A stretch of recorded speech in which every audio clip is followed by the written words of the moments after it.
আমাদের ধনিয়া চিকেন হবে।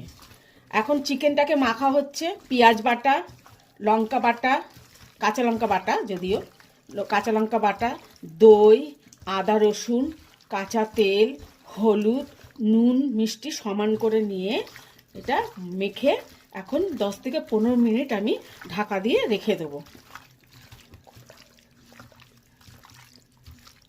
গোটা পেঁয়াজও দিচ্ছি তার সাথে দিয়ে এখন মেখে রাখা হবে।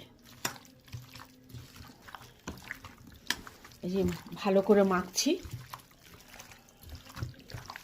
আপনারা মাখবেন এরকম চটকে চটকে ভালো করে মেখে 10 থেকে 15 মিনিট রেখে দেবেন ঢাকা দিয়ে। 15 মিনিট বাদে তারপরে আমি আবার আসছি। এখন বন্ধুরা আমি সরষের তেল দিচ্ছি কড়াইতে। সরষের তেল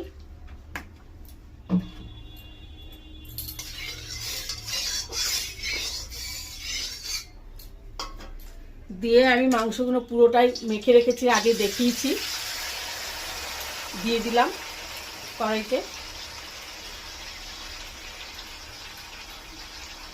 1 বাটি ধনেপাতা বাটা রয়েছে, এটা রান্নার শেষে দিয়ে নামাতে হবে।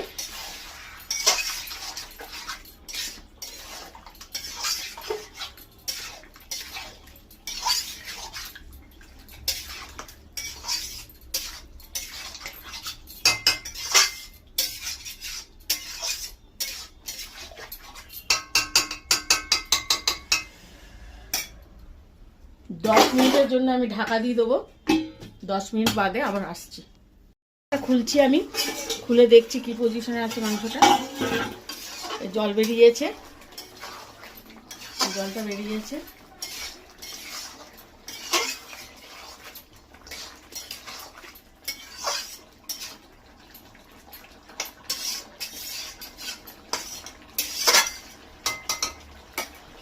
আরো 5 মিনিট আমি ঢাকা দিয়ে রেখে দেবো। আমি এখন আবার ঢাকাটা খুলছি।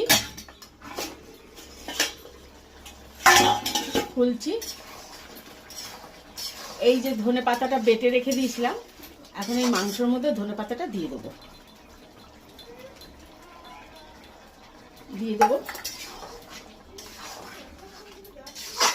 দিয়ে নেড়ে নিচ্ছি।